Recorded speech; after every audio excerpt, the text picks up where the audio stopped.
এখানে দেখেন আমি একটা স্টিলের বাটিতে এক প্যাকেট মিস্টার নুডলস দিয়ে আর নুডলসের মশলার সাথে সামান্য জল দিয়ে বাটির মুটকি লাগাই দিলাম। এখন এটাকে এই হোমমেড সোলার কুকারের ভিতর রেখে দিলাম আর 8 মিনিট পরে দেখেন অনেক গরম, খুলে দেখা যাক কি অবস্থা। দেখেন নুডলস একদম নরম হয়ে গেছে, খাওয়ার জন্য পারফেক্ট। আর দেখেন কোনো জলও কিন্তু নেই।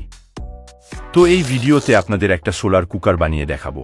সোলার কুকার তৈরি করার জন্য লাগবে একটা বক্স, কার্ডবোর্ডের বক্স। আমি এই প্লাস্টিকের বক্সটা দিয়ে বানাবো।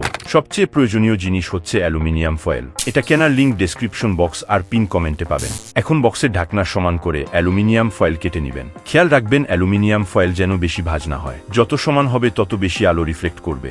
ঢাকনার উপর আঠা দিয়ে অ্যালুমিনিয়াম ফয়েল লাগিয়ে দিতে হবে। সব জায়গা স্মুথ করে দিবেন আর কোণাগুলো ঠিক করে দিবেন। একইভাবে আঠা দিয়ে পুরো বক্সে অ্যালুমিনিয়াম ফয়েল লাগাতে হবে আর বক্সের সব জায়গা হাত দিয়ে ঠিক করে নেবেন। আর যে সব জায়গায় অ্যালুমিনিয়াম ফয়েল পৌঁছায়নি সে সব জায়গায়ও অ্যালুমিনিয়াম ফয়েল লাগাতে হবে। সব জায়গায় অ্যালুমিনিয়াম ফয়েল লাগানো হলে 90% ওয়ার্ক ডান। কিন্তু আমার এই বক্সের ঢাকনাটা বারবার খুলে যাচ্ছে, তাই এটাকে গ্লু দিয়ে লাগাই নেব। আর রিফ্লেক্টর যাতে পড়ে না যায় সেজন্য কোল্ড ড্রিঙ্কের ক্যান একটু ব্যাকা করে এর সাথে লাগাই দেব। এখন আর পড়ে যাবে না। এখন ট্রান্সপারেন্ট কোনো কিছু লাগবে, তো আমার কাছে এই ফাইল আছে, এটাকে মাঝখান থেকে কেটে নেব। ট্রান্সপারেন্ট কোনো কিছু লাগবে কারণ যাতে যখন এর মধ্যে কিছু রান্না করতে দেব তখন যেন কোনো ময়লা না পড়ে খাবারের উপর। এখন সোলার কুকার তৈরি। তো যেমনটা দেখলেন এটা দিয়ে সহজেই নুডলস রান্না করা সম্ভব। তবে এখন একটা ডিম পোস্ট করব। এবার একটা ডিম ভেঙে এই পাত্রের উপর রেখে দিলাম আর সাথে ডিমের উপর একটু লবণ দিয়ে দিলাম।